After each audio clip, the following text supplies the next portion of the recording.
आप सभी को प्रभु यीशु मसीह के नाम में जय मसीह की। आइए हम आज अध्ययन करेंगे उत्पत्ति की किताब और उसके 20वें अध्याय का। अब्राम और सारा दोनों गरार में रहने लगे।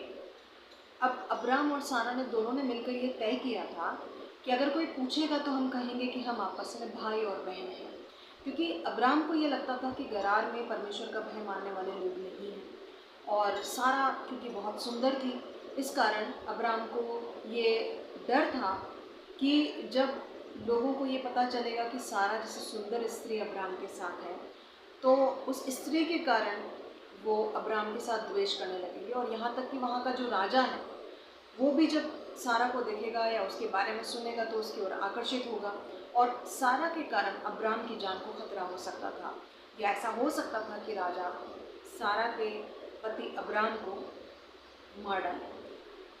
और ऐसा ही हुआ भी।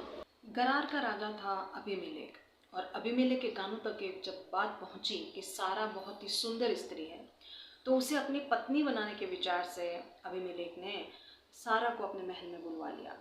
लेकिन परमेश्वर ने इस बात का ध्यान रखा। परमेश्वर को पता था कि राजा अबीमेलेक को इस सच्चाई के बारे में बिल्कुल भी जानकारी नहीं है कि सारा अब्राम की पत्नी है और वो ये बड़ा पाप कर सकता है। तो इस पाप से बचाने के लिए परमेश्वर ने अबीमेलेक को स्वप्न में दर्शन दिया और सारी सच्चाई सामने रख दी।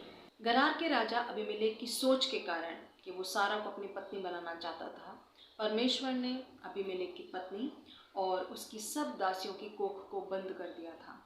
जब अबीमेलेक ने अब्राम को अपने पास बुलाया और पूछा कि तूने क्या कारण है ऐसा कहा कि सारा तेरी पत्नी नहीं, तेरी बहन है, तब अब्राम ने खुलासा किया कि वह मेरे पिता की बेटी तो है लेकिन मेरी माँ की बेटी नहीं, और फिर वो मेरी पत्नी हो गई, और वो इतनी रूपवती और इतनी सुंदर है कि मुझे डर था कि उसके कारण कहीं मेरी जान को खतरा ना हो जाए।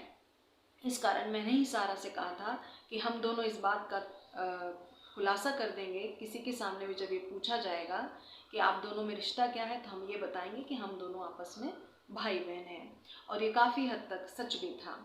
तब अबीमेलेक ने सारा को अब्राम को सौंपा, और ना सिर्फ सारा को अब्राम को सौंपा बल्कि बहुत सा धन दौलत, भेड़ बकरियां और दास दासियां लेकर अब्राम से कहा कि अपनी पत्नी सारा को लेकर तुम यहाँ से चले जाओ।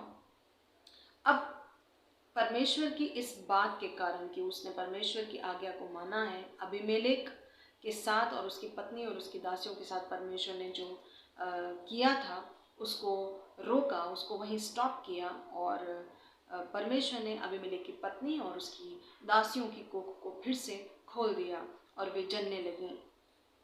अब्राम अब जाकर दीन हुआ, और अब्राम फिर से परमेश्वर की ओर से मुड़ा, और अब्राम ने न सिर्फ अबीमेलेक के लिए, उसके घराने के लिए और उसके राज्य के लिए परमेश्वर से आशीष मांगी।